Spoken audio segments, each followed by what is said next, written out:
आपकी ये जर्नी शुरू कहाँ से हुई? ऐसा क्या मोमेंट आया आपकी लाइफ में कि यहाँ ऐसा कौन सा एक्सपीरियंस आपको मिला कि मुझे न्यूमरोलॉजी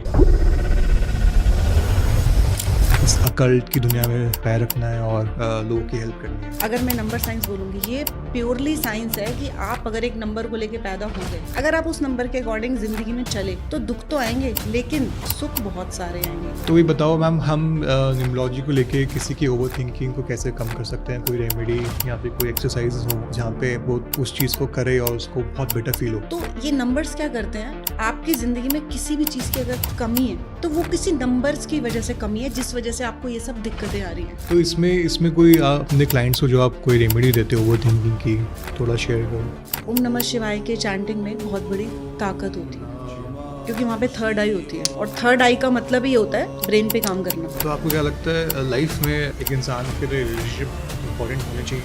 कितने इंपॉर्टेंट होने चाहिए? लेकिन शादी इसीलिए नहीं करते क्योंकि उनको पता है कि ये एक बीमारी है, इसके साथ जीना ही पड़ेगा, इसमें अच्छा भी होगा, इसमें बुरा भी होगा।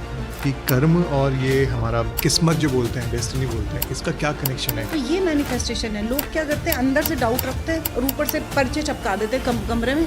35 करोड़ मिलने वाले हैं, स्कॉर्पियो मिलने वाली है। भाई ऐसे नहीं मिलेगी, कर्म करना पड़ेगा उसके लिए।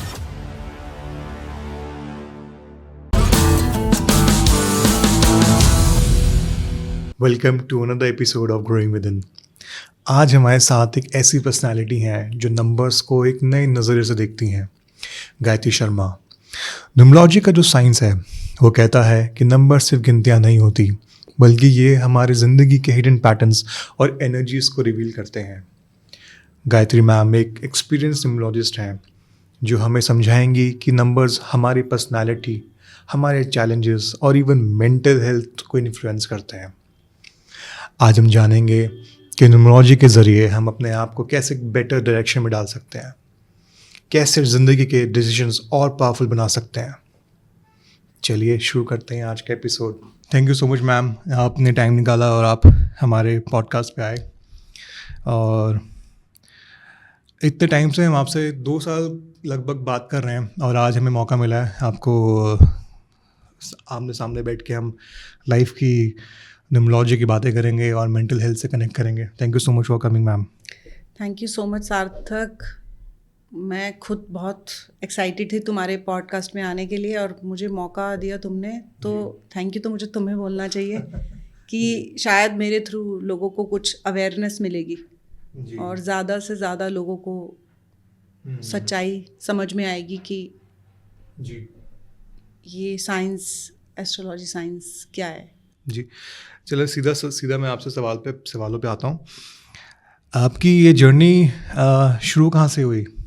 ऐसा क्या मोमेंट आया आपकी लाइफ में कि यहाँ ऐसा कौन सा एक्सपीरियंस आपको मिला कि मुझे न्यूमरोलॉजी इस अकल्ट की दुनिया में पैर रखना है और लोगों की हेल्प करनी है?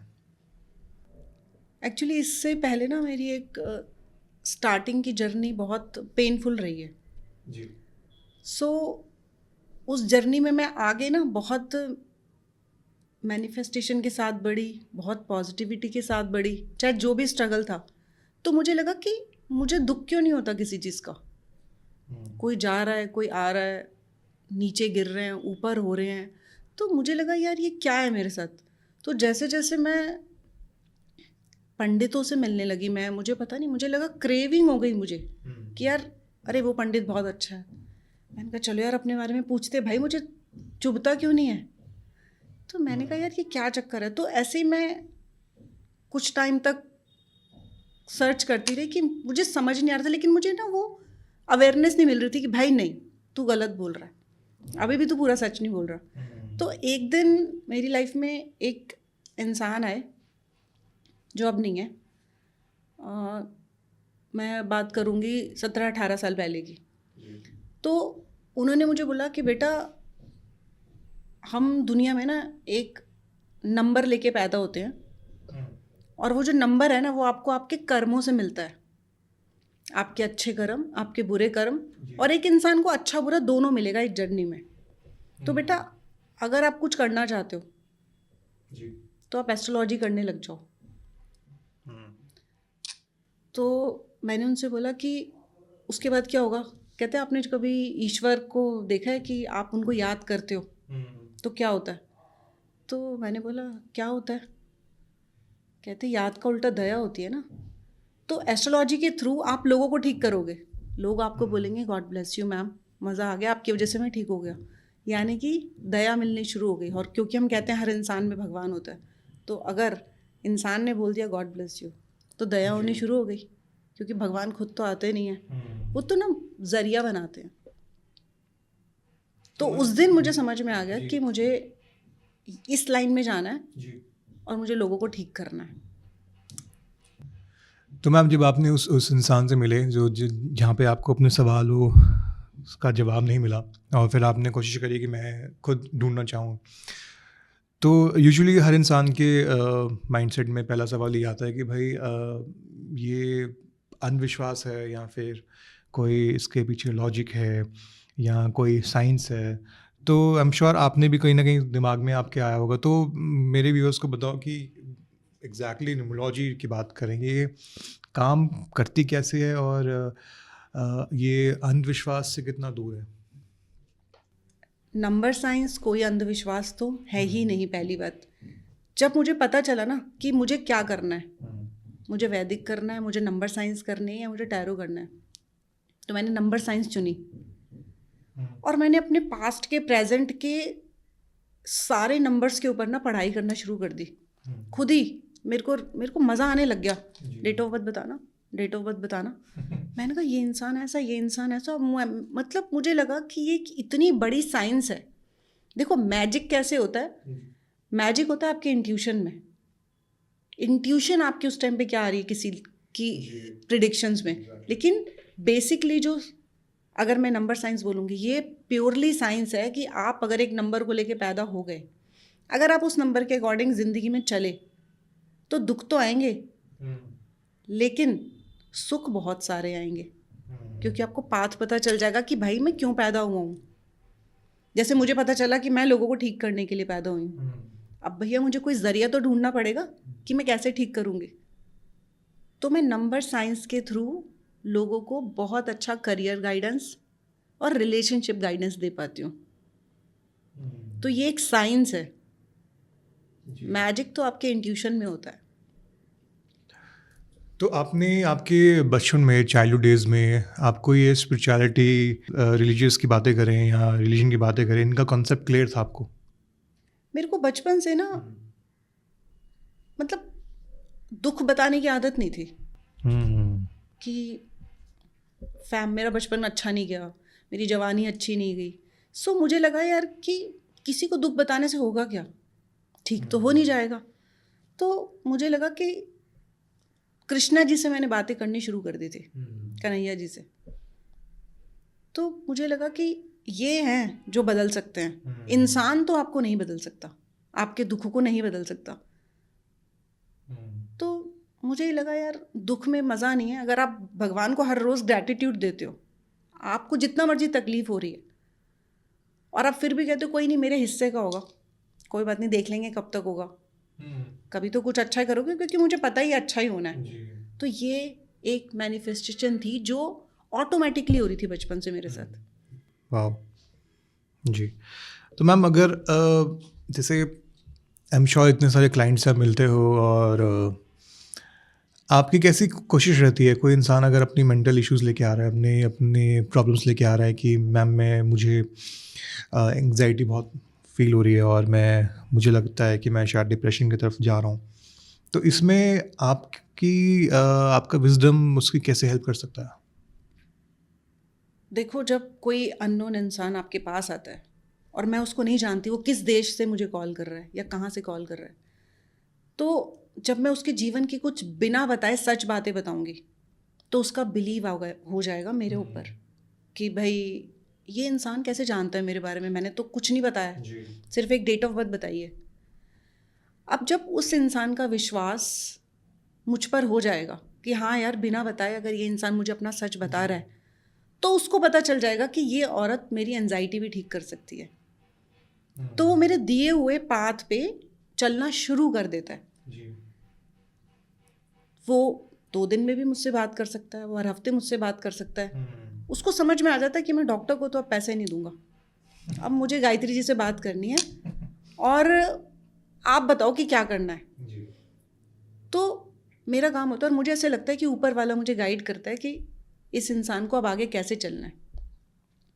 80 to 90% की मेरे साथ पॉसिबिलिटीज़ रहती हैं कि इंसान को पाथ सही होता है और उसकी एंजाइटी सही होती है, क्योंकि उसको मार्गदर्शन ही मिल गया कि भाई मैं कहाँ गलती कर रहा हूँ, ये एंजाइटी किस चीज़ से हो रही है। अगर मैंने उसको बता ही दिया कि भाई एंजाइटी तुझे इस चीज़ के लिए हो रही है, तो वो उसके ऊपर काम करने लग जाएगा। और कुछ छोटी रेमेडीज़ भी होती हैं, हीलिंग्स भी होती हैं, जिसके थ्रू उसके साथ वो मेरे से कनेक्ट होता है और हमारा प्रोसेस शुरू हो जाता है हील होने का। तो मैम अभी जैसे हमने इसी की बात कर रहे हैं डिप्रेशन की, आई एम श्योर आपकी एक जर्नी के अंदर आपने भी कहीं ना कहीं ओवर थिंक किया होगा, किसी चीज़ों को साथ आपने बहुत टाइम लगाया होगा। तो ये बताओ मैम, हम न्यूमरोलॉजी को लेके किसी की ओवर थिंकिंग को कैसे कम कर सकते हैं? कोई रेमेडी या फिर कोई एक्सरसाइज हो जहाँ पे वो उस चीज़ को करे और उसको बहुत बेटर फील हो? देखो, नंबर साइंस एक ऐसी है कि सबसे अच्छी जो थेरेपी है, आप अपनी लाइफ में अगर कुछ ऐसे नंबर्स को जोड़ लोगे, अब आप पूछोगे मैम कैसे जोड़ लेंगे, कहाँ से खरीद के ले आएंगे नंबर्स को? तो जैसे हाउस नंबर, गाड़ी नंबर, बाइक नंबर, फ़ोन का पासवर्ड नंबर। तो ये नंबर्स क्या करते हैं, आपकी ज़िंदगी में किसी भी चीज़ की अगर कमी है तो वो किसी नंबर्स की वजह से कमी है, जिस वजह से आपको ये सब दिक्कतें आ रही हैं। अगर हम उन नंबर्स को अपनी लाइफ में ऐड कर देंगे तो वो प्रॉब्लम्स धीरे धीरे धीरे धीरे, मैं ये नहीं बोलूँगी कि 100% कोई मैजिक हो जाएगा, लेकिन 70 to 80% आपकी चीज़ें चेंज होने लग जाएंगी। जो मेरा इतने सालों का एक्सपीरियंस है कि मैं लोगों को नंबर प्रोवाइड करवा देती हूँ, चाहे वो घर के थ्रू, जिसकी जितनी हैसियत है उसके हिसाब से वो नंबर हमें मिल ही जाता है, चाहे वो मोबाइल नंबर हो सकता है, गाड़ी नंबर हो सकता है और हाउस नंबर हो सकता है। तो इसमें कोई अपने क्लाइंट्स को जो आप कोई रेमेडी देते हो ओवर थिंकिंग की, थोड़ा शेयर करो। देखो, ओवर थिंकिंग की रेमेडी यही है कि अगर आप उस टाइम पे अपने आप को डिस्ट्रैक्ट कर लो। अच्छा। बेसिकली मुझे ऐसा लगता है कि अब कोई एंजाइटी में है, कोई मेडिटेशन कर रहा है, नहीं आ रहा मेडिटेशन करना, उसे नहीं समझ आ रहा, किसी ने स्पेल करवा लिया, किसी ने हीलिंग सेशन भी ले लिया, तब भी वो ठीक नहीं हो रहा, तो एक लास्ट में आता है डिस्ट्रैक्ट करना अपने आप को। उस टाइम पे आप कैसे डिस्ट्रैक्ट कर सकते हो? मुझे लगता है कि चैंट सुनने से, किसी भी तरह की ओम नमः शिवाय के चैंटिंग में बहुत बड़ी ताकत होती है, क्योंकि वहाँ पे थर्ड आई होती है और थर्ड आई का मतलब ही होता है ब्रेन पे काम करना। तो मुझे लगता है कि सारी एंजाइटियों का एकमात्र सॉल्यूशन होता है ओम नमः शिवाय का चैंट। अगर आप परेशान हो और आप जब कानों में ईयरफोन्स लगाओ और कुछ सुनने लगते हो आप लोग, तो सुनते हुए क्या होता है, सोचने और बोलने की शक्ति हो जाती है कम।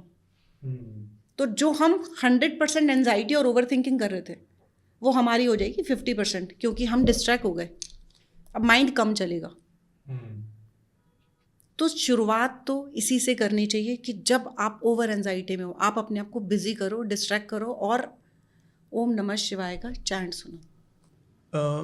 बट मैम, अगर कोई इंसान डिस्ट्रैक्ट करे अपने आप को, ये तो वही वाली बात है, जैसे सपोज फॉर एग्जांपल किसी को चोट लग गई, अब यहाँ पे हम मेंटल चोट की बात करते हैं, या फिर हम इसको और इजी लेते हैं, फिजिकल चोट लग गई, किसी के पैर में, घुटने में चोट लग गई, एंड उसका कोई फुटबॉलर है, उसके पैर में लग गया, स्क्रैच आ गया या डैमेज हो गया, नेक्स्ट 2 days में उसका मैच है। वो डिस्ट्रैक्ट नहीं कर सकता अपने आप को कि भाई मेरा मैच है, चोट लग चुकी है, लेकिन तो मेरे कहने का मतलब कि वो चोट को हील होना का जो प्रोसेस है वो ज़्यादा बेटर नहीं है डिस्ट्रैक्शन से। कि सपोज फॉर एग्जांपल मुझे कोई मेंटली प्रॉब्लम हो रही है, मैं किसी पेन से आया हूँ या मैं किसी ब्रेकअप से आया हूँ, मैं बजाय और चीज़ों के अंदर घुसने के, मैं उस पेन को सिंक इन करूँ कि भाई मैं उस पेन के साथ बैठूँ, फिर इंट्रोस्पेक्ट करूँ कि थोड़ा सा इसके आगे पीछे क्या है, या मैंने क्या गलती की, क्या मैंने क्या लेसन सीखे। कि ये मेरा मानना है कि शायद डिस्ट्रैक्शन हो सकता है एक लेवल पे आके बहुत हेल्प करे, बट उससे पहले डिस्ट्रैक्ट होने से पहले एक चीज़ आती है कि सिंक इन, वो पेन को आप सोक करो कि ठीक है, वो अपने दर्द के डब्बे पे लिड लगा लो, वो पर्दा मत डालो, पर्दा डालोगे तो कल को हवा चली और क्या आपके पेन्स दोबारा आ जाएंगे। मुझे ऐसा लगता है, मेरा पर्सनल एक्सपीरियंस मैंने बहुत बार किया है जहाँ मुझे इश्यूज हुए हैं, तो उस डब्बे के दर्द के डब्बे को टप्परवेयर के डब्बे से टाइट करके फिर आगे बढ़ो। तो डिस्ट्रैक्शन ऑफ कोर्स हेल्प करता है, बहुत लेवल पे आके एंड पे आके काम करेगा, बट मेरा पर्सनल एक्सपीरियंस जो लाइफ ने मुझे दिया है वो ये है कि भाई थोड़ा सा सह लो, उसके बाद में आपको आपका जो पाथ है ना वो बहुत क्लियर हो जाता है। देखो मुझे ऐसा लगता है कि अगर हमारी ज़िंदगी में सहना है, अगर ये टाइम पीरियड है और मुझे इसको सहना है, क्योंकि ये मेरे कर्मों में पहले से ही लिख दिया गया था, ब्रेकअप। लोग ज़्यादातर एंजाइटी रिलेशनशिप की वजह से लेते हैं, करियर में तो ज़्यादातर पैसा कमा ही लेते हैं आगे पीछे, लेकिन ये जो मोहब्बत है ना इससे बड़ी कोई एंजाइटी नहीं हो सकती ज़िंदगी में। तो मुझे ऐसे लगता है कि अब मोहब्बत को तो मोहब्बत ही काट सकती है। तो मेरे हिसाब से भैया अगर तुम ठीक नहीं हो रहे ना तो कर लो बम्बल डाउनलोड और बात कर कर के ना अपने आप डिस्ट्रैक्ट हो जाओगे। भैया एक ही बात मैं हर रोज किसी से कैसे कर सकता हूँ, भाई मुझे करना ही नहीं है प्यार। हाँ, लेकिन वही बात वही आती है घूम फिर के ना कि वो चलो 10 लोगों से बात भी कर लेगा, लेकिन वो खुद से क्या बात करेगा, वो खुद से बात करना बड़ी बड़ी चीज। देखो वो उसका पेन ना उसके कर्मों में लिख दिया गया है, इसलिए मुझे लगता है भाई सह लो, निकल जाओगे, कोई मरता नहीं है। मरता वो है जिसकी जर्नी में कर्मों में लिखा ही सुसाइड है। अगर किसी की जर्नी में ये सब नहीं लिखा तो वो भैया उसको ना हार्ट फेल होगा ना कुछ होगा, वो बचेगा भी।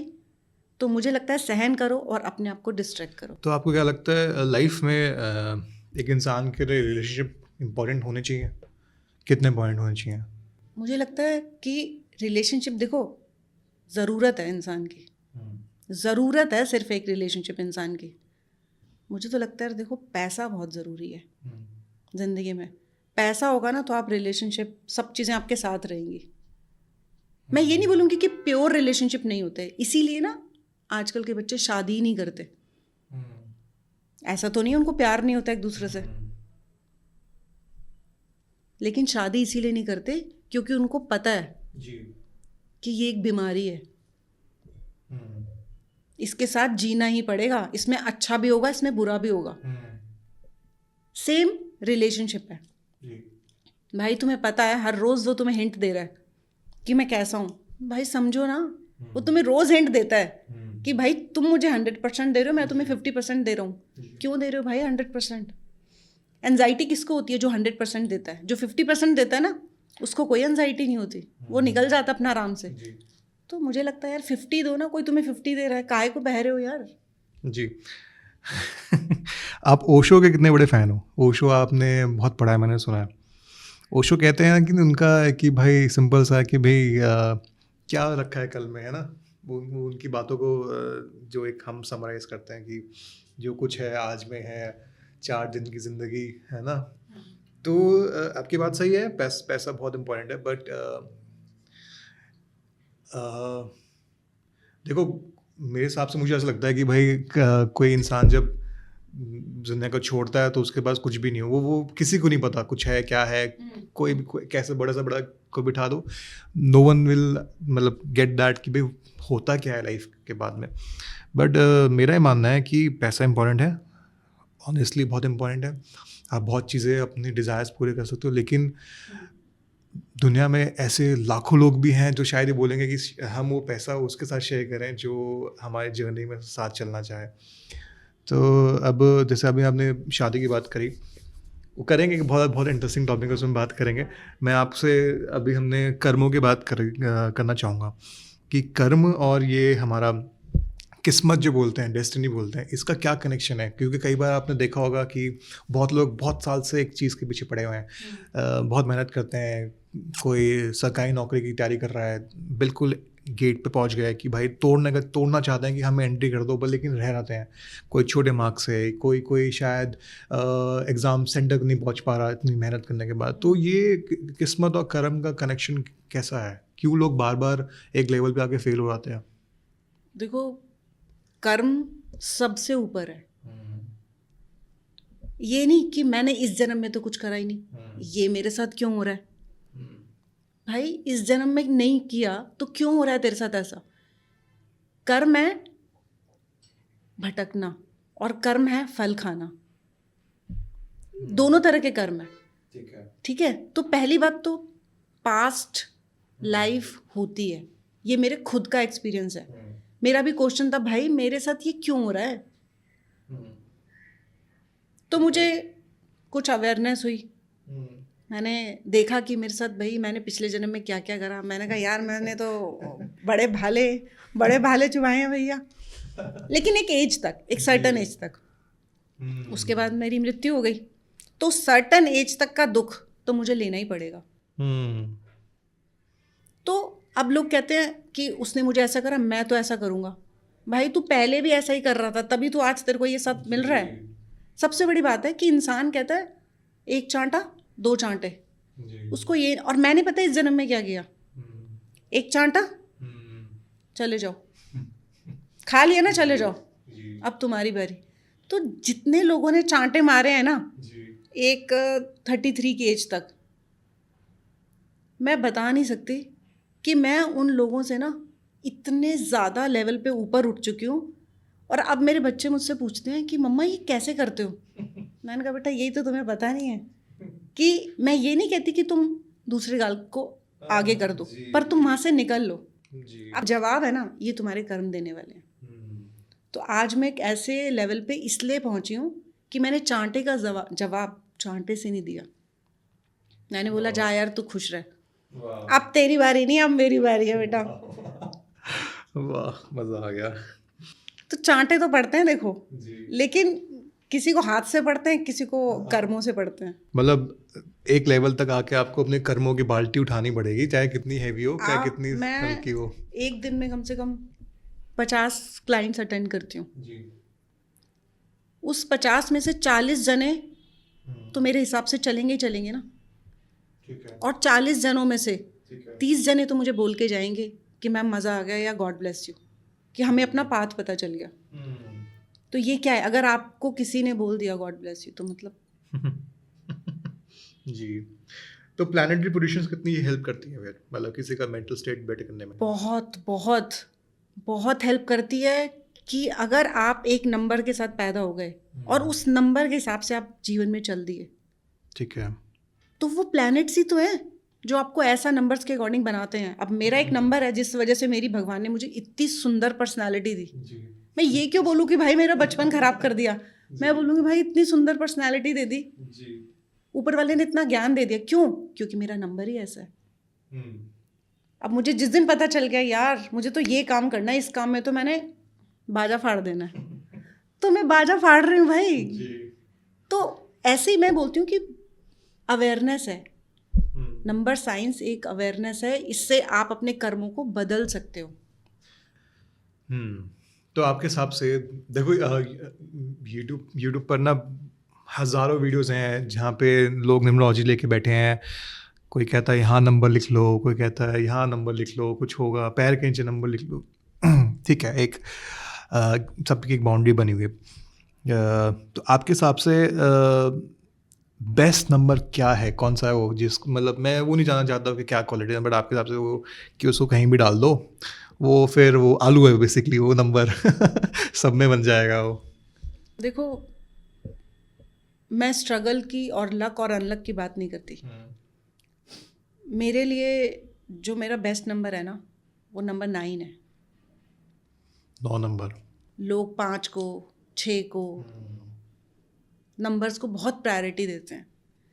ये एक ऐसा नंबर है ना, इस नंबर में ना छल कपट नहीं है, इस नंबर में प्योरिटी है।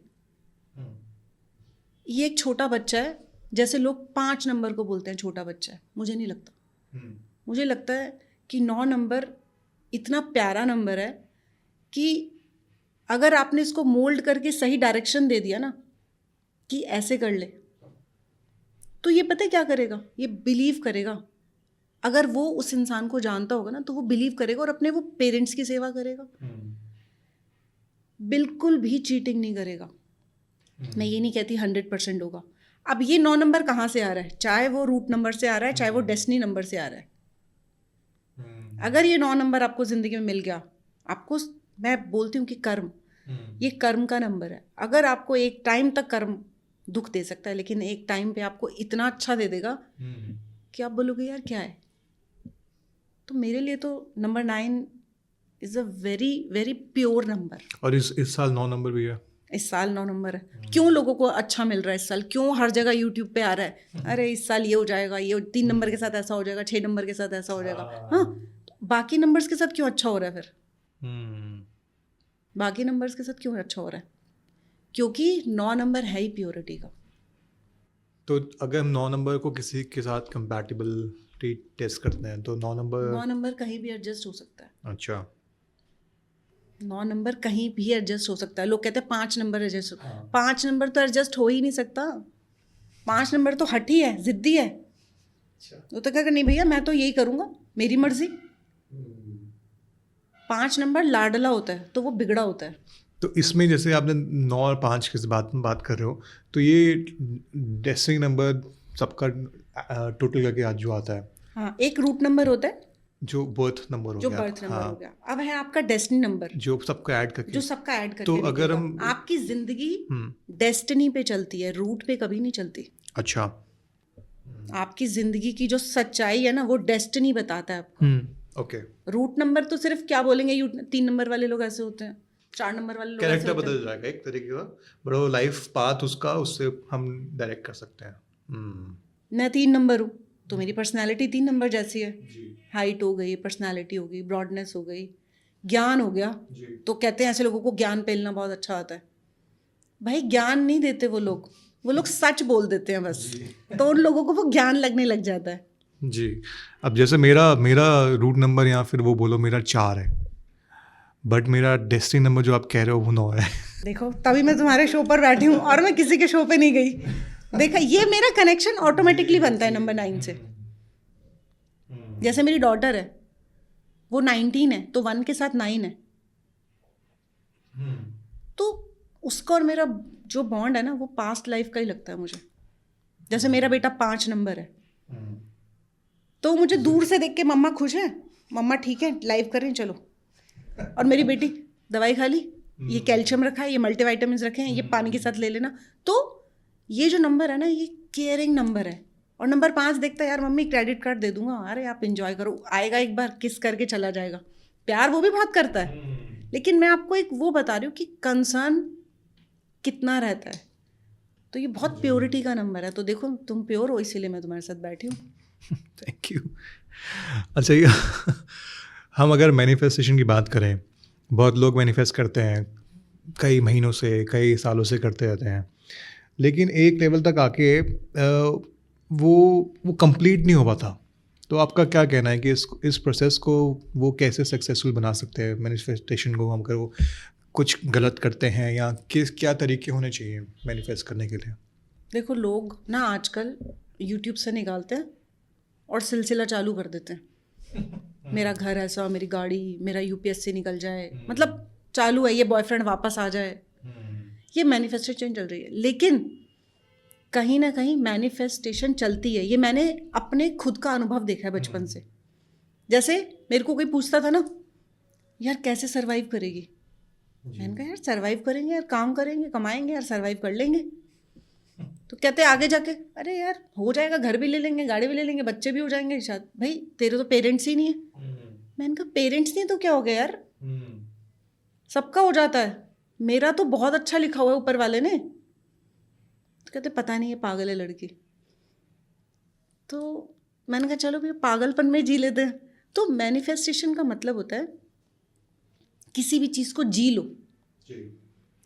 अब अंदर हमारे डाउट चल रहा है किसी चीज़ को लेके, यार गायत्री पता नहीं क्या होने वाला है, माँ बाप नहीं है, एजुकेशन नहीं है, ये नहीं है, कैसे बढ़ोगे आगे, ये डाउट है। ये मैनिफेस्टेशन में तभी ये चीज़ें सच नहीं हो पाती, क्योंकि हमें पता होता है वो बंदा वापस नहीं आएगा, लेकिन हम सोच रहे हैं आएगा, मैम उसकी शादी खराब होगी वो तब भी आएगा, क्योंकि आपको अंदर से पता होता है वो नहीं आएगा।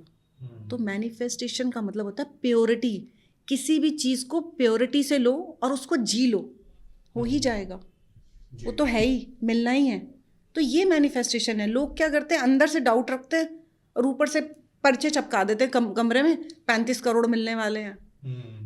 स्कॉर्पियो मिलने वाली है, भाई ऐसे नहीं मिलेगी, कर्म करना पड़ेगा उसके लिए। तो कर्म के साथ मैनिफेस्टेशन होती है, कमरे के अंदर बैठे बैठे कभी भी मैनिफेस्टेशन नहीं होती। ध्यान की बात करता हूँ मैं, ध्यान में बैठा हुआ है और चैंट्स कर रहा है, तो उसको हम मैनिफेस्टेशन प्रोसेस नहीं बोलेंगे? नहीं, वो अपने मन को शांत करने का एक रास्ता ढूंढ रहा है। ओके।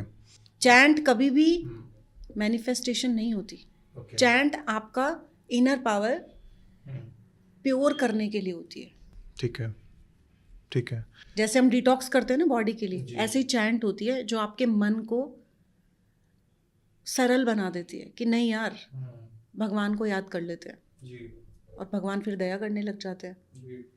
तो मुझे ऐसे लगता है कि चैंट करने से ना आपकी जो बॉडी है ना वो प्योर होती है। ठीक है, आप इमोशनली डिटॉक्स हो रहे हो, मेंटली डिटॉक्स हो रहे हो आप। ठीक है, ओके। तो ये एक इसमें बोला जाता है कि जैसे आप ध्यान में बैठे हो या आप मंदिर में बैठे हो या अपने घर के मंदिर में पूजा कर रहे हो आप, तो साइड में आप एक चांदी का ग्लास रख लो पानी का, उसके पीछे क्या साइंस है?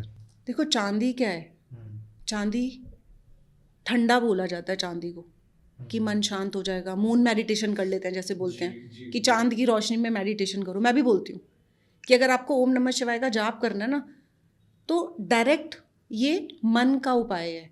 मून चांदी है, मून मदर है, मून सिस्टर हो सकती है। तो मून के बहुत सारे उपाय होते हैं और मन को ठीक करने के भी यही रास्ते हैं। तो चांदी के ग्लास का मतलब ये है कि मून को ठीक करना, मन को ठीक करना। इसलिए लोग, ताकि आपकी जो अंदर की तासीर है ना वो ठंडी रहे, शांत रहे, इसीलिए लोग चांदी का छल्ला, इस तरह की चीज़ें आपने देखा होगा लोगों के हाथों में, चांदी के थंब में एक बहुत बड़ा रिंग सा पहना होता है। वो इसीलिए होता है कि इनका अगर एग्रेशन है तो ये शांत रहें।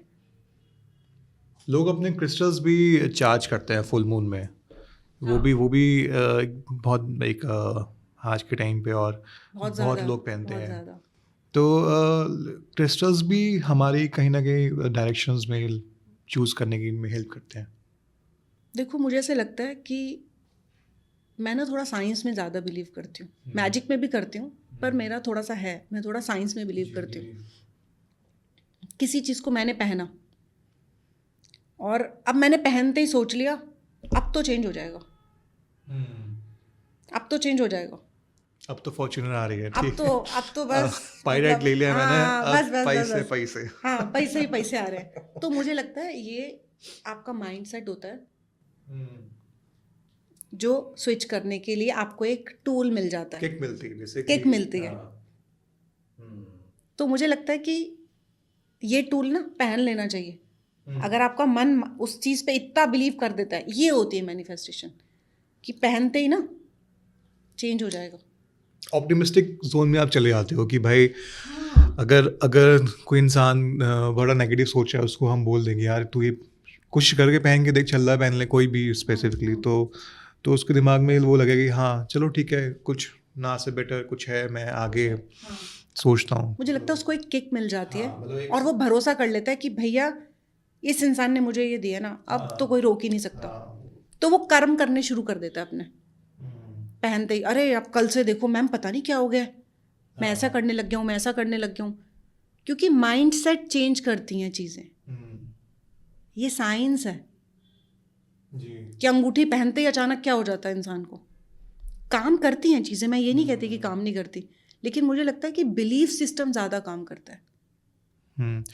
अगर आप कहो, आपसे मैं पूछूं कि क्रिस्टल्स या अलग जेमस्टोन्स एक तरफ रुद्राक्ष की बात करें, तो इनमें हमें किसको चूज़ करना चाहिए? मुझे तो लगता है रुद्राक्ष। ठीक है।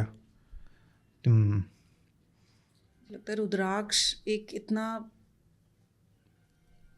प्योर, मतलब एक आपकी लाइफ में ना एक प्योरिटी लाता है रुद्राक्ष। क्योंकि रुद्राक्ष को ना डायरेक्ट मैन्युफैक्चरिंग है ऊपर वाले की। रुद्राक्ष कोई बनाता नहीं है, बाकी सब चीज़ें बनाई जाती हैं, तराशी जाती हैं, लेकिन रुद्राक्ष एक ऐसा है जो टूट के गिरता है।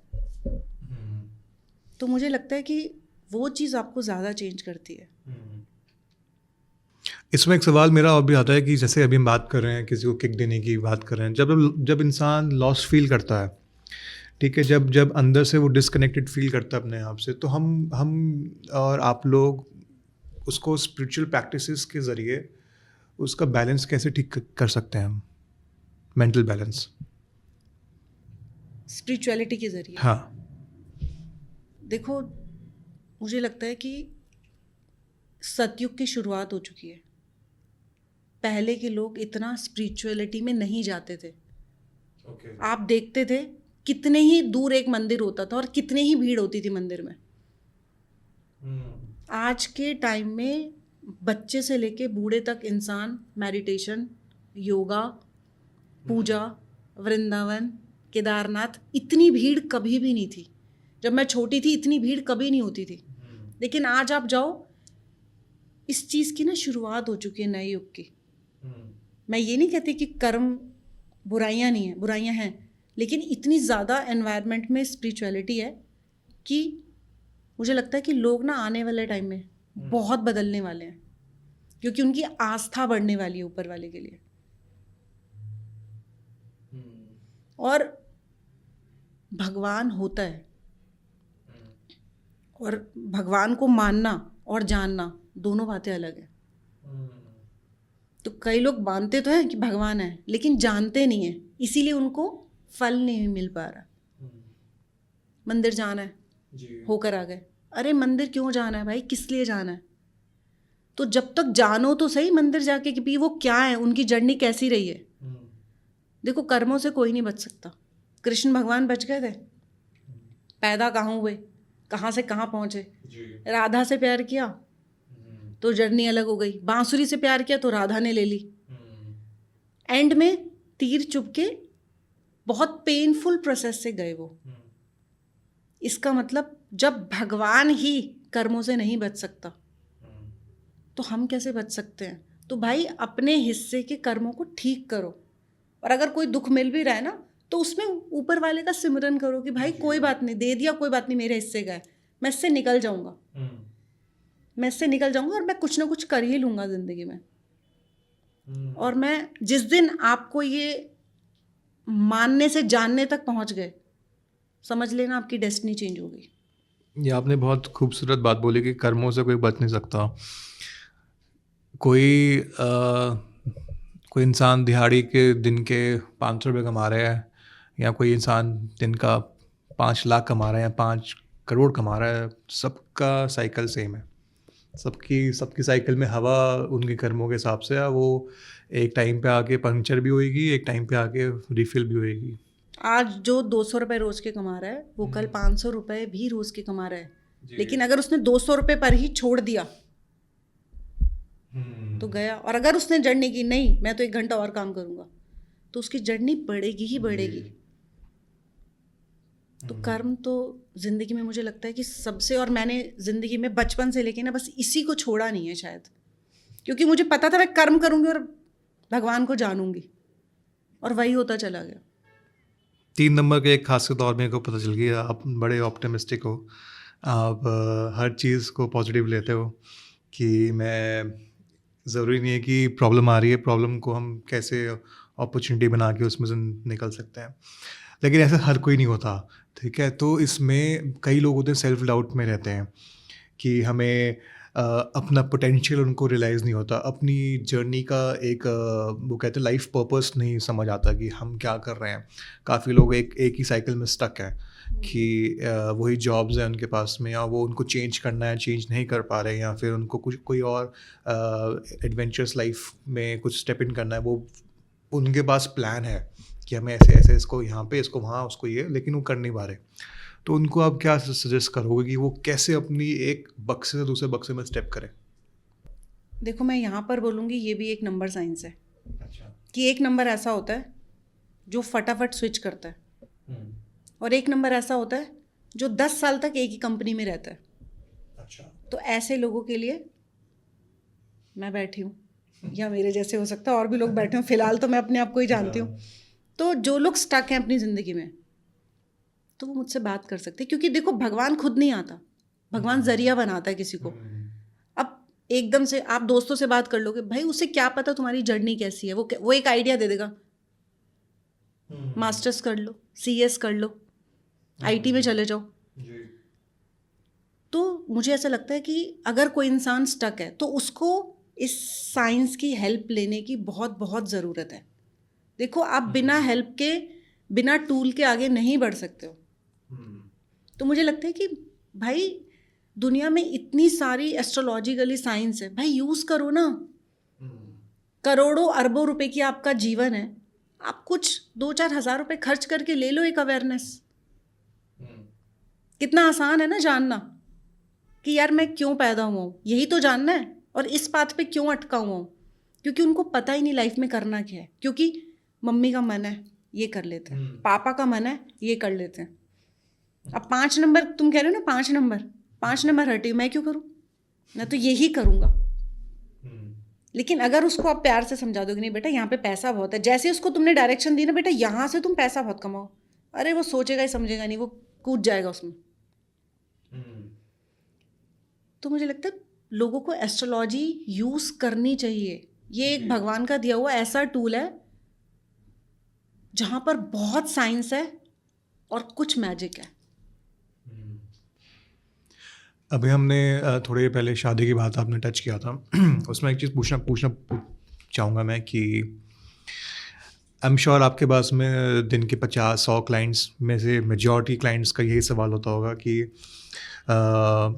वो मेरे बारे में क्या सोचती है, या फिर मैं उसको मेरे को अनब्लॉक कब करेगी या करेगा। तो जो लव और रिलेशनशिप की बातें करें हम, ये एक बहुत बड़ा हमारे यंग जनरेशन में, जेनजीज बोलो, मिलेनियल्स बोलो, सब में कहीं ना कहीं एक बड़ा अच्छा ट्रेंडिंग और बड़ा टची टॉपिक है। तो इसमें हम लोग और एक काफ़ी मिसअंडरस्टैंडिंग्स के साथ में आगे आता है। तो इसमें हम उनकी कैसे हेल्प कर सकते हैं, कहाँ पे ज्योतिष और स्पिरिचुअलिटी और आपका न्यूमरोलॉजी साइंस उनको एक राइट पाथ पे या फिर राइट डायरेक्शन दे सकते हैं कि भाई ये प्यार मोहब्बत अच्छी चीज़ है, या ये उसके साथ में ठीक है, या कोई नई खुशबू आने वाली लाइफ में किसी की, ऐसा कैसे हम उन लोगों की मदद अब यहाँ पर प्रॉब्लम है, किसी को ये बोल दो ना कि लाइफ में तुम्हारे कोई आने वाला है, हाँ, तो वो रोज़ पागल रहेगा कहाँ से आएगा। ये इतना भयंकर सवाल है, आया नहीं कहाँ से आएगा, कब आएगा, कितने मतलब बजे भाई आएगा। ये तो बोलना ही नहीं चाहिए कि तुम्हारी लाइफ में कोई आने वाला है। अगर तुमने ये बोल दिया, तुमको ये बोलना चाहिए भाई कोई आ सकता है, बस तुम ढूंढ लो। नहीं तो वो तो बस भटकता रहेगा, आएगा किसी का मैसेज। कोई फनी इंसिडेंट शेयर करो आपको कि ऐसे क्लाइंट ने मुझसे सवाल किया इसी टॉपिक के रिलेटेड, और बड़ा देर तक आपकी डिस्कशन चलती रही और आप फेड अप हो गए, कोई ऐसा कोई फनी इंसिडेंट मुझसे शेयर करो। देखो अब क्या होता है कि कई लोग इतने फ्रस्ट्रेटेड होते हैं, हाँ, कि वो मुझे तो लगता है मेरा पेशेंस लेवल चेक कर रहे होते हैं कि कब हार मानने वाले हो। अब भाई एक मेरे पास एक क्लाइंट आई, कहती मुझे नहीं पता मैम, ये लड़का मुझे वापस चाहिए। अब मैंने कहा, देखो जैसे नंबर साइंस है ना, इंस्टेंट एनर्जी चेक करने के लिए अब ज़रूरत पड़ेगी टैरो कार्ड्स की। आप वैदिक में इंस्टेंट एनर्जी नहीं देख सकते, आप नंबर साइंस में इंस्टेंट नहीं देख सकते कि अगला क्या सोच रहा है, लेकिन मैंने बोला ना भगवान जरिया बनाता है, तो टैरो एक टूल है जिसके थ्रू भगवान हमें गाइडेंस देते हैं। डिपेंड करता है आप कितने कनेक्टेड हो टैरो से। तो मेरा बिलीव टैरो पे और नंबर्स पे इसलिए है क्योंकि नंबर्स मुझे कैरेक्टर्स बताते हैं और कार्ड्स मुझे जर्नी बताते हैं कि वो क्या सोच रहा है, या वो चीटिंग तो नहीं कर रहा, या वो सच बोल रहा है या झूठ बोल रहा है। तो उस इंसान को मैंने खूब समझाया कि यार वो शादी नहीं करेगा तेरे से, और उसकी शादी होने ही वाली है। तो उसने मेरे को इतना परेशान कर दिया कि मतलब मुझे लगा कि भाई मेरे को ये छोड़ देना चाहिए काम, भाई मुझे छोड़ देना चाहिए काम, क्योंकि मेरी नेचर नहीं है क्विट करने की। तो ऐसे होते हैं लोग जो आपको पूरा भाई सुन लो, भाई मैं क्या कह रही हूँ, पैसे खर्च कर रहे हो, भाई पैसे खर्च हो रहे हैं मेरे से बात करने के लिए, भाई मत करो। लेकिन अब ये भी प्लैनेट्स होते हैं, स्टक हो जाना किसी चीज़ में। मुझे तो पता है वो इंसान बीमार है, इसलिए वो मेरे से, मुझे तो दुख आता है कि यार कि भाई मैं निकाल नहीं पा रही इस इंसान को। मुझे पता है कितने वर्स्ट कर्म होंगे कि ये इंसान जिद करके बैठ गया है, और उसको नहीं पता अपने जीवन के 10 साल 20 साल 30 साल वो कितने खराब करने वाला है इसमें। फिर भी पीछे पड़े हैं वो, फिर कब भी आए पीछे पड़े हैं। कि मैम वो कब अब आएगी, मैंने कहा कब भाई मैं आएगा। अस्त्र शस्त्र निकाल दूं भाई। मैम अभी प्रकट कर दो उसको।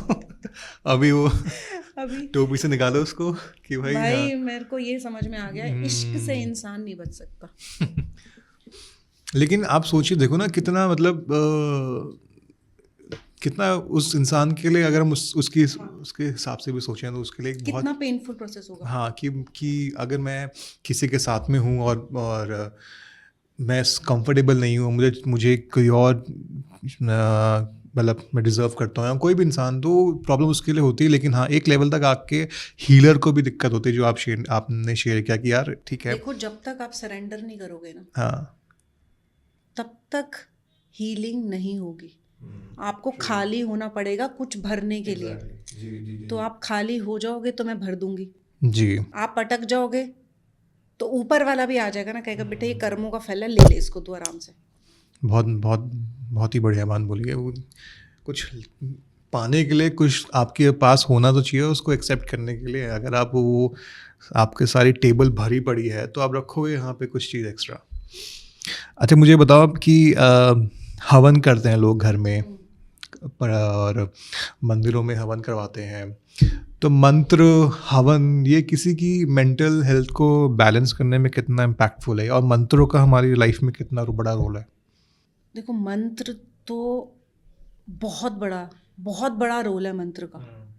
क्योंकि जैसा मैंने बताया कि गायत्री मंत्र, महामृत्युंजय मंत्र, तो आपने देखा होगा कि ठीक होने के लिए लोग महामृत्युंजय का जाप करते हैं। अगर आप सेहत से परेशान है, मन से परेशान है, तो ओम नमः शिवाय का जाप करते हैं। तो मुझे लगता है कि सबसे अच्छी जो रेमेडी है वो मंत्र में ही है। देखो हवन और ये सब प्रोसेस ना एक हमारे मतलब हिंदू धर्म में ही है कि घर की ओपनिंग है तो हवन करेंगे, जीवन है तो हवन है, मृत्यु है तो हवन है।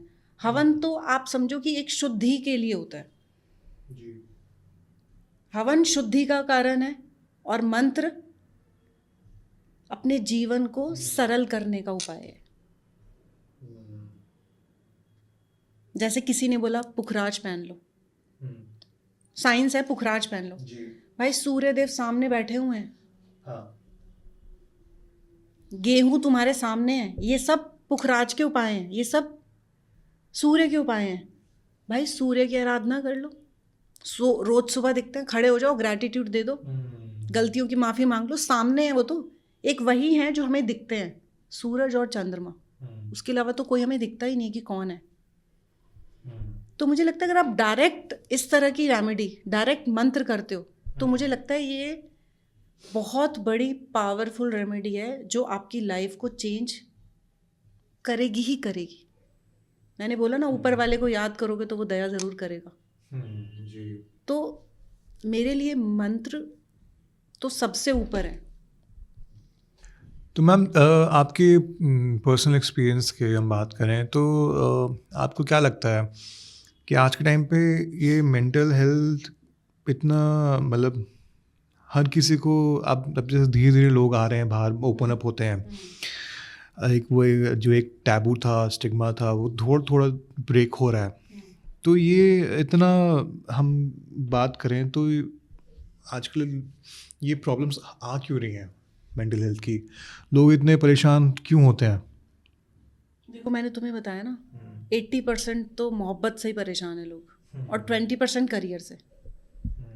मेरे पास ज़्यादातर रिलेशनशिप प्रॉब्लम ही है। मुझे ऐसा लगता है कि हर इंसान के लिए बोलूँगी कि भाई पहले करियर बना ले, उसके बाद रिलेशनशिप में चला जाइए। क्योंकि अगर देखो ये दोनों चीज़ें ना सेम एज में होती हैं, प्यार भी और करियर भी। तो इन दोनों को कैसे बैलेंस करो? मैं ये नहीं कहती कि मत जाओ रिलेशनशिप में, भाई हल्का लेके जाओ। आप कहेंगे मैम हमारे हाथ में थोड़ी ना, हमें थोड़ा ना पता था प्यार हो जाएगा। तो भाई मत जाओ ना प्यार में जब तुम्हें नहीं पता किसी चीज़ का। अगर तुम्हें पता है अंदर से कि यार मैं इतना बहने वाला इंसान नहीं हूँ, तो ठीक है, लेकिन मुझे ऐसा लगता है कि पहले इंसान को करियर बनाना चाहिए, फिर इंसान को प्यार में पड़ना चाहिए, क्योंकि प्यार ही इंसान को एंजाइटी, प्यार हराता भी है और प्यार जिताता भी है। तो जिताने वाला प्यार कलयुग में तो बहुत कम है, और हराने वाले प्यार की लोगों को एडिक्शन हो गई है, क्योंकि वो बदलते रहेंगे, सीखेंगे नहीं। इंसान हिंट देता है, जैसे मैंने पहले भी बोला, इंसान आपको बताता है रिलेशनशिप में, मैं तेरे लिए कितना अवेलेबल हूँ। नहीं नहीं, मैं तो तुम्हें बहुत प्यार करता हूँ, या मैं तो तुम्हें बहुत प्यार करती हूँ, तुम जो भी करो भाई, चांटे भी मार दो, मैं तो तुम्हारी ज़िंदगी से नहीं जाऊँगी। भाई क्या हो रहा है? खुद पता है तुम क्या कर रहे हो, लेकिन लोगों को ना नशे हो गए हैं इन चीज़ों के, मुझे लगता है ये भी नशा है एक तरह का, कि एक नहीं मिलेगी दूसरी नहीं, दूसरा देगा, दूसरे से नहीं मिलेगा तीसरे से। भाई करियर बना ले, उसके बाद फेलियर होगा या हम विनर बन जाएंगे, ये हम देख लेंगे। तो मुझे लगता है कि इन चीज़ों से ना लोगों को बचना चाहिए, जब तक आप अपने लाइफ का ना कोई पाथ ना पकड़ लें। तो मैम जैसे ये आपने बोला एक नहीं दूसरी तीसरी, तो ये जो एक पैटर्न बनता है लाइफ में, चाहे कोई भी हो, किसी भी एज का हो, तो हम उन पैटर्न को आइडेंटिफाई कैसे कर सकते हैं और कैसे तोड़ सकते हैं उन पैटर्न्स को? फिर हम सीधा सीधा है अवेयरनेस। भाई खुद से प्यार कर लो। आप खुद से प्यार करोगे तो शरीर का ध्यान रखोगे, खाने पीने का ध्यान रखोगे और करियर का ध्यान रखोगे। लेकिन तुमने अगर दूसरे को प्यार कर दिया तो बाबू खाना खाया, उसने तो नहीं पूछा तुमसे कि तुमने खाना खाया कि नहीं खाना है, खाया। मतलब भाई अगला पूछ रहा है तो तुम पूछोगे, नहीं पूछ रहा तो तुम उतना ही करो उसके साथ। इसका मतलब है आप अपनी लाइफ को खुद बैलेंस कर सकते हो। अगर आपने बैलेंस कर लिया तो आप जीत गए। और अलग अलग अगर हम देखें कि नहीं मैम हम रिलेशनशिप के बिना रह ही नहीं सकते, तो बस तुम चालू हो जाओ लंका लगवाने के लिए। एक एक एक बहुत बड़ी प्रॉब्लम अभी आज के मैंने जो देखी है, कॉलेज के बच्चे हो गए या फिर अभी नए कॉलेज से बाहर निकले हैं, नई जॉब्स हुई हैं, बहुत यंग माइंड 20-21 साल के, नए रिलेशनशिप में घुसते हैं और वो अपनी फैमिली को बिल्कुल निगलेक्ट कर देते हैं। एक ड्यूटी बन जाती है उनकी लाइफ में कि सुबह चलो ऑफिस गए तो ऑफिस गए, शाम को फिर मेरे को मैडम से बात करनी है, सर से बात करनी है, 2 घंटे बात करनी है, और ऐसे बात करनी है कि भी हम फेस टाइम पे सो भी गए हैं, फेस टाइम चल भी रहा है, सुबह घर वाले आके उठाते हैं कि भाई वो देख रहे कि कैमरा ऑन है। तो ये बड़ा एक पेरेंट साइड से बड़ा प्रॉब्लम उनको फेस करना पड़ता है कि भाई हमारे बच्चे जैसे से बड़े हो रहे हैं, स्कूल तक तो हमारे साथ में थे, जैसे स्कूल से बाहर निकले और हाथ से भी निकल गए, और वो मतलब एक जो बाउंड्री बनाई जाती है पेरेंट्स और उसके बीच, एक बहुत बेहतरीन बहुत ब्यूटीफुल चीज़ है कि एक रिस्पेक्ट, वो सब चीज़ें कहीं ना कहीं बहुत लोग खो रहे हैं। तो उन पेरेंट्स को और उन बच्चों को आप क्या एडवाइस दोगे कि भाई ये चीज़ें एक लेवल तक अच्छी है या फिर क्या है? और देखो जैसा कि मैंने आपको बोला, मेरे पास क्लाइंट्स आते हैं और बताते हैं कि वीडियो कॉल ऑन करके सोते हैं, ईयरफोन्स लगे हुए हैं कानों में। भाई चैंट सुन लेते, क्या करोगे, आंखें तो बंद हैं, दूसरे को तो देख तो सकते नहीं हो। प्रॉब्लम ये हो गई है कि रिश्तों को ना फॉर ग्रांटेड ले लिया गया है। और एक बात याद रखना सार्थक, कि जो इंसान इतना इंटेंस किसी के लिए करेगा, ब्रेक तो लगेगा ही लगेगा। जैसा कि मैंने बोला कर्म, कि आपको लाइफ को बैलेंस करना चाहिए। माता पिता का एक समय, मैं ये नहीं कहती कि पूरा समय दो, लेकिन आने के बाद एक आधा घंटा बैठो उनके साथ। आप अंगूठी पहन रहे हो, सन को रिप्रेजेंट फादर करता है और मून को रिप्रेजेंट मदर करती है। तो यार कितनी अच्छी रेमेडी है, कितनी अच्छी साइंस है कि मम्मा पापा के साथ आधा घंटा बैठे, उसके बाद आप अपने जिसको भी आप प्यार करते हो उसके साथ रहो। तो मुझे लगता है कोई भी चीज़ अगर आप पागलपन के हद तक कर रहे हो ना, वो चीज़ तो छूटेगी ही छूटेगी। क्योंकि एक जैसा समय और एक जैसा इंसान कभी नहीं रहता। बदलाव तो आएगा ही आएगा। जो आज दे रहे हो वो तुम्हें मिलने वाला है। क्या मिलने वाला है? शादी के बाद बोलेगी तुम तो मुझसे रात भर जाग कर बातें करते थे। अब क्या है, बैलेंस नहीं किया कभी भी। अब क्या हो गया? पहले तो तुम मेरे लिए ऐसा करते थे, पहले तो तुम मेरे लिए, भाई नहीं कर पा रहा मैं, नहीं है मेरे पास टाइम, अब मैं बाप बन गया हूँ, मुझे बच्चे को भी टाइम, अब क्या हुआ भाई, दो ना टाइम। तो मुझे ऐसा लगता है कि उतना ही दो जितना मिल रहा है। ज़्यादा दोगे ना तो फिर हर इंसान दुख होगा, जो तुम्हारे आसपास है वो हर इंसान दुखी होगा, वो दोस्तों से दूर हो जाएगा, कहेगा भाई टाइम ही नहीं मिलता, भाई काम करता हूँ, फिर मेरी यार उसके साथ टाइम हो जाता है, उसके लिए प्लानिंग करनी है, ड्यूटी बन गई उनकी एक तरीके की, ड्यूटी बन गई है। तो सुबह की ड्यूटी अलग, शाम की ड्यूटी अलग, बस दो ही काम है, या काम करेंगे या क्या करेंगे, मोहब्बत करेंगे। तो आपके पास में उन लोगों के लिए कोई रेमेडी है जो इमोशनल स्ट्रेस या एक स्ट्रगल से जा रहे हो? कोई एक ऐसी रेमेडी बताइए कि जो उनको थोड़ा हेल्प करे इमोशनल स्ट्रगल्स के साथ में। देखो, जैसा कि मैंने आपको बोला कि इमोशन से तो कोई बच नहीं सकता।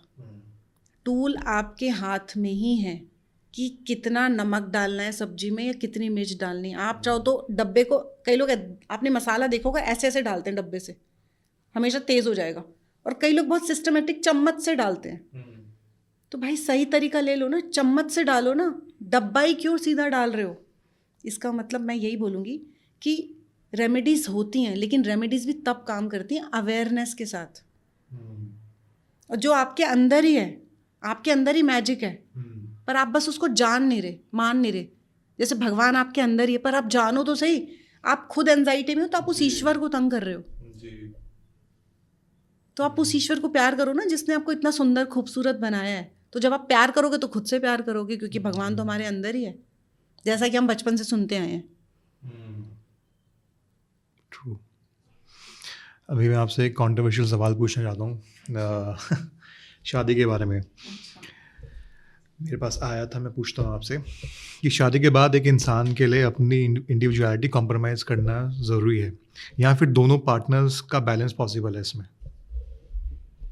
देखो, आजकल की यूथ है ना, शादी से भाग रही है, क्योंकि उन्होंने अपने घरों में ही देखा है एक तरह का पुरुष प्रधान या एक तरह की औरत प्रधान। ऐसा नहीं सिर्फ पुरुष प्रधान ही देखा होगा, कईयों के घर में औरतों का भी रोल बहुत इतना ज़्यादा नेगेटिव होता है कि लोग सिर्फ पुरुष पर ही चले जाते हैं। ऐसा नहीं है, दोनों हैं, लेकिन एक परसेंटेज ज़्यादा हो जाती थी। आजकल औरतों की परसेंटेज ज़्यादा हो गई है, पुरुष बनने की कगार में लग गए हैं वो भी, कि नहीं हम डोमिनेट करेंगे। अब वो ना, मुझे लगता है बचपन से जो देखा है ना, उसके ऊपर हावी हो रहा है वो औरतों के ऊपर, कि हमारी माँ ने सहा ना, हम तो नहीं सहेंगे। जिस वजह से ना लड़कियां नहीं डर रही, लड़के शादी करने से डर रहे हैं। मेरे पास जो केसेस आते हैं ना, मैम लड़का कमिटमेंट नहीं दे रहा। भाई कमिटमेंट कैसे देगा, तूने उसको जीना हराम कर दिया है। तो मुझे लगता है कि देखो, शादी करनी चाहिए, लेकिन शादी में ना एक दूसरे को बदलना नहीं चाहिए। इंसान रिस्पॉन्सिबिलिटीज़ के साथ खुद बदलेगा। तो मुझे ऐसा लगता है कि एक जो प्रोसेस है ना आपका, कि बेबी करना है, ये प्रोसेस थोड़ा डिले करना चाहिए, 6 महीने डिले, 1 साल डिले, क्योंकि भाई तुम समझ तो लो, क्योंकि आपकी जो कलेश है ना, वो आपका बच्चा देखने वाला है।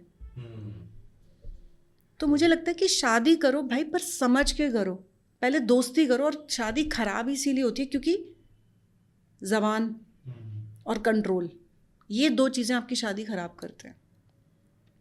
अगर आप ज़बान से अच्छे हो जाओ और आप एक दोस्त की तरह फ्रीडम भी दो, और फैमिली मतलब फैमिली को भी इस तरह से लेके चलो कि नहीं यार दोस्त है। जैसे हम कहते हैं बच्चों के साथ दोस्ती करो, क्यों कहते हैं?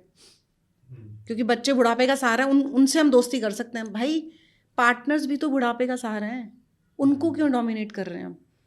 तो मुझे लगता है अगर शादी करनी है तो फ्रीडम देनी चाहिए। ये आपने सही बोला कि अगर आप अपने ट्रॉमास एक दूसरे के साथ में उनको रिजॉल्व नहीं करोगे तो आपके बच्चे वो फेस करेंगे, वो वही देख के पल बड़े होंगे। और देखो वो जर्नी ना, एक औरत की, बच्चा जैसे ही पेट में आता है ना, वो जर्नी शुरू हो जाती है।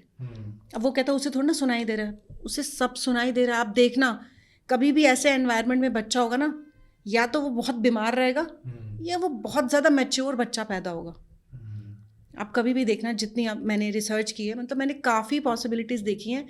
या तो ऐसे बच्चे पैदा होने के बाद बीमार रहते हैं, या फिर बहुत ज़्यादा मैच्योर होते हैं। वो बचपन से ही सोच लेंगे हमें शादी करनी ही नहीं है।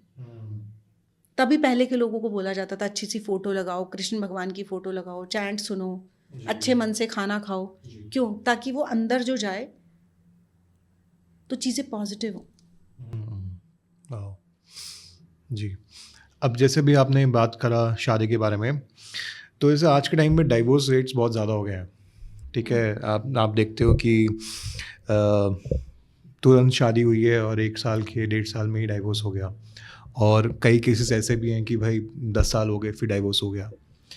तो ये इसका रीज़न लोगों की अनरियलिस्टिक एक्सपेक्टेशंस है, या आपके हिसाब से ये शादी आउटडेटेड हो रही है? देखो, मुझे तो जो मैं देख रही हूँ अपनी नज़रों से, क्योंकि मुझे तो रोज़ का ही एक्सपीरियंस है, रोज़ की इतने लोगों से मैं बातें करती हूँ, तो मुझे लग रहा है कि ज़्यादातर बच्चे शादी नहीं करना चाहते। जैसे मैं ट्रैवलिंग का मुझे बहुत शौक है, और मैं अननोन लोगों के साथ ही ट्रैवलिंग करती हूँ। तो उसमें 80% लोग 30 से लेके 45 तक के बच्चे शादी नहीं करते, क्योंकि उनको लगता है कि हम ना उनके हिसाब से नहीं चल सकते, क्योंकि उन्होंने बचपन में अपने घर में ये देखा है ना, अपनी माओं को। लोगों को ये नहीं पता लग रहा वो क्यों डर रहे हैं। भाई वो इसलिए डर रहे हैं क्योंकि उन्होंने बेस ही अच्छा नहीं देखा। ज़्यादातर लोग शादी कितने ही किलोमीटर में देखोगे ना, कोई 10% की शादियां सही चल रही होंगी, बाकी बच्चों की वजह से चल रही हैं। कि बच्चों के बिना, बच्चों को अलग नहीं कर सकते, बच्चों के बिना नहीं रह सकते, क्योंकि बच्चे माएँ ले जाती हैं। अब यहाँ पर मेरे को थोड़ा सा, मतलब मेल के लिए थोड़ा मेरे को है कि यार ये क्या चक्कर है कि माँ ने पैदा करा तो माँ के बाप का भी तो है यार। तो ये नहीं है कि एक आदमी गलत होता है या एक औरत गलत होती है, लेकिन मुझे लग रहा है कि एक जो हमारे बेस है ना, वो ना गलत हो गया है। अगर आज से भी अगर हम कुछ चेंज करना चाहें ना, तो शायद उन बच्चों के माइंड चेंज हो जाएंगे, तो हम एक बेस को चेंज कर सकते हैं। तो मेरे लिए ये, मतलब यहाँ पर सार्थक बोलना बहुत ज़रूरी है कि अपने घर के एटमॉस्फेयर को ऐसा बनाओ कि आपका बच्चा शादी से नफरत ना करे, क्योंकि आने वाले युग में शादी करेगा ही नहीं कोई। क्योंकि मैंने बोला ना, सतयुग की शुरुआत है, तो लोग इतने ज़्यादा, भीड़ इतनी ज़्यादा हो गई है संसार में, कि वो संसार में भीड़ कम कैसे होगी? क्योंकि शादी नहीं करेंगे तो बच्चे नहीं होंगे। अब आप देखो, फॉरेन में बच्चे 6-6, 7-7 होते हैं, क्योंकि वहाँ की पॉपुलेशन कम है। ये साइंस है ना। जब किसी भी चीज़ का, जैसे मैंने बोला, किसी भी चीज़ की अति खराब होती है, तो ये अति वाला समय चल रहा है। इसीलिए लोगों का माइंडसेट चेंज हो गया है कि शादी नहीं करनी, बच्चे नहीं पैदा करने, क्योंकि उनको पता है हम कितना माँ बाप के साथ बैठ जाते हैं। साइंस है ना, हम कितना अपने माँ बाप के साथ बैठ जाते हैं, तो वो कितना ही बैठ जाएगा हमारे साथ। तो माइंड बिल्कुल चेंज हो गया बच्चों को लेके, शादी को लेके। उनको लगता है यार हमने नहीं दिया अपने पेरेंट्स को, तो हमारे बच्चे कहाँ से दे देंगे, क्योंकि उनको पता है कर्मा रिटर्न्स। इसीलिए वो शादी नहीं करते, डरते हैं वो शादी से। कमिटमेंट फोबिया है लोगों को। इस चक्कर में क्या होता है, प्योर रिलेशनशिप भी ना उजड़ जाता है, क्योंकि एक पार्टनर कोशिश करता रहेगा, दूसरा एक दिन तो क्विट करेगा ना, क्योंकि उसको माँ बनना है भाई, उसको बाप बनना है भाई, उसकी जर्नी है। जैसे मुझे माँ बनना है, तो मैंने एक टाइम पे डिसीजन लिया, हाँ मुझे माँ बनना है भाई, मुझे बच्चों का सुख लेना है। और इतना सुख मिला है मुझे अब मेरे दोनों बच्चों का, कि मैंने बोला ना एनवायरनमेंट, क्योंकि मैंने बोला ना बचपन से ही कुछ था जो बताता था मुझे कि क्या मैनिफेस्ट करना है, क्या जीना है। तो वही हुआ मेरे साथ। मेरे बच्चे इतने स्पिरिचुअल, और आजकल के यूथ के हिसाब से हैं ही नहीं वो, बहुत अलग उसमें जी रहे हैं। क्योंकि मैंने बेस संस्कार जो बहुत, देखो संस्कार अनाथ आश्रम से भी अगर हम किसी बच्चे को लाएंगे ना, डीएनए जो मर्जी हो, डिपेंड करता है आप उसको किस एनवायरनमेंट, अपब्रिंगिंग पे बहुत फ़र्क पड़ता है। बहुत फर्क पड़ता है। जी। ये मैं कोई ऐसे भी देखता हूँ कि एक पार्टनर अपने दूसरे पार्टनर का ट्रॉमा झेल रहा होता है, और हमारे उसी चक्कर में एक लेवल पे आके सब टूटता भी है। मज़ा आ गया मैम आपसे बात करके, और लास्ट में काफ़ी सीरियस भी हो गया। जाते थे मैं आपसे एक सवाल पूछता हूँ कि आई नो मैं अपने हमने ये स्टार्ट किया है पॉडकास्ट मेंटल हेल्थ पर, और जो भी यहाँ पे आया है मैंने सबसे एक सवाल पूछा है कि भाई आप दुनिया को हील करते हो तो आप खुद को कैसे हील करते हो और आप खुद को कैसे रिचार्ज करते हो। मैं उस वर्ड को टर्म दिया रिचार्ज। तो आप खुद को कैसे रिचार्ज करते हो, वो क्या एक चीज़ है आपको कि इतनी दुनिया में घूमने फिरने के बाद नेशनल ये और फिर उसके बाद में आपको जो वर्क है जहाँ पे लोगों को सुनना, क्योंकि वो कहने एक हम देखते हैं कि वो लगता है हमें कि भाई आसान जॉब है, क्या बैठे हो सुनने हो, लेकिन वो जो इम्पैक्ट उनकी एनर्जीज़ का एक्सचेंज होता है ना, वो लोगों को दिखता नहीं है। तो उसके बाद में जब आप घर पहुँचते हो तब देखते हो आप कैसे रिचार्ज करते हो अपने आप को।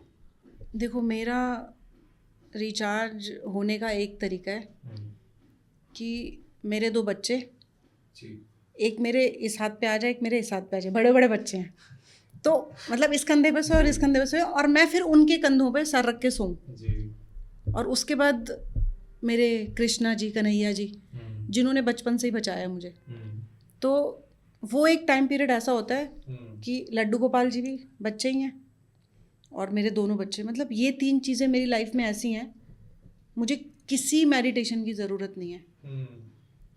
बस उस के बीच में मैं आती हूँ और मैं हील हो जाती हूँ। वाह, बहुत बेहतरीन सर। थैंक यू मैम, आपने टाइम निकाला, आपसे बात करके बड़ा मज़ा आया। आई एम श्योर जो ये पब्लिक देखेगी और कुछ ना कुछ वो भी सीखेंगे इससे। Thank you for your time, और आई एम श्योर हम एक बार फिर बैठेंगे और थोड़ा रिलेशनशिप पे और डिटेल में बातें करेंगे। Thank you for your time ma'am, thank you for joining. Thank you so much सार्थक कि मतलब आपने मुझे बुलाया और मुझे मौका दिया कि मैं लोगों को तक शायद अपनी बातें पहुंचा पाऊँ, शायद मैं उनकी हेल्प कर पाऊँ इस पॉडकास्ट के माध्यम से। जी मैम, ज़रूर मैम। थैंक यू, दिल से बहुत बहुत शुक्रिया।